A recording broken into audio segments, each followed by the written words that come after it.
Good morning. My name is Michaela Putz, and this is my Chapter 1 takeaways. This chapter was all about how to effectively communicate.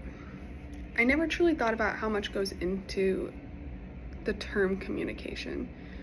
We as humans, we use forms of communication every day, from the time of birth to the time of death.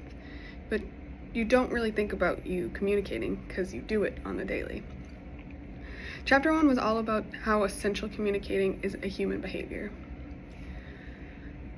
Reading about the interdependence and the meaning was super interesting to me because everything we do does affect somebody else.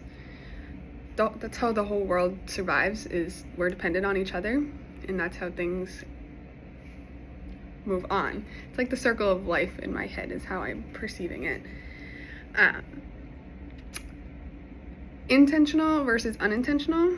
As I was reading this, I thought about how I communicate on a daily basis, how I use my body language and facial expressions, and how that can be considered a form of communication unintentionally.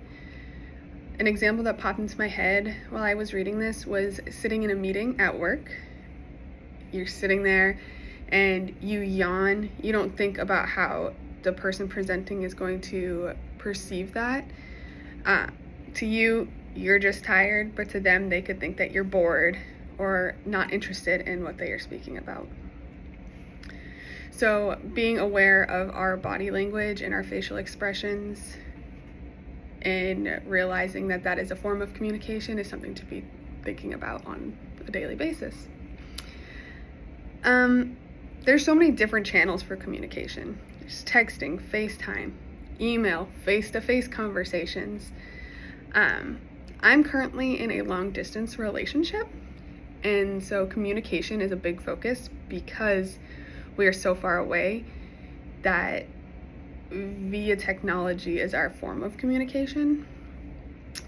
When it comes to technology, I think that it is easier and it is quicker, but communicating via technology can be trickier because you don't always know the tone of a text message or the understanding of a text message.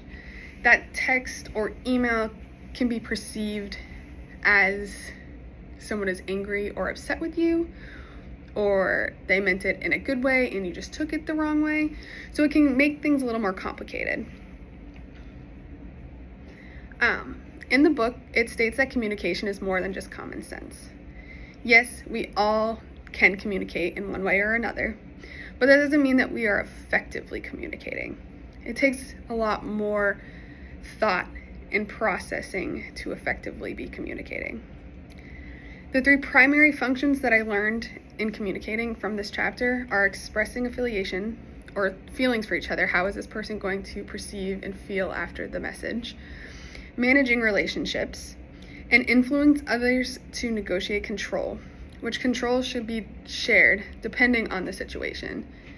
If you're talking to a friend, you should have shared control. In a classroom setting, the teacher should have control, or a work setting, the manager would have more control than the employees. So it depends on the situation, but that was interesting to learn about. Another thing I learned in this chapter, which I enjoyed, was the 3 different models of communication. The linear, which is the sender communicating with words and actions through a channel, which there's interference or noise that changes the final form from the original to the recipient.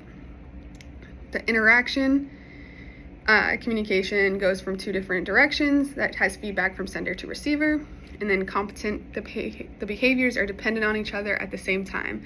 This model shows encoding, decoding, verbal, nonverbal, symbols, the whole pattern of communicating. How we communicate will depend on the circumstances. One-on-one, a mass media, a public speaking to a group, so it will always change. Overall in this chapter, I learned that communication is effective when it achieves the desired goal. It's just a matter of determining what that goal is and how you will meet it.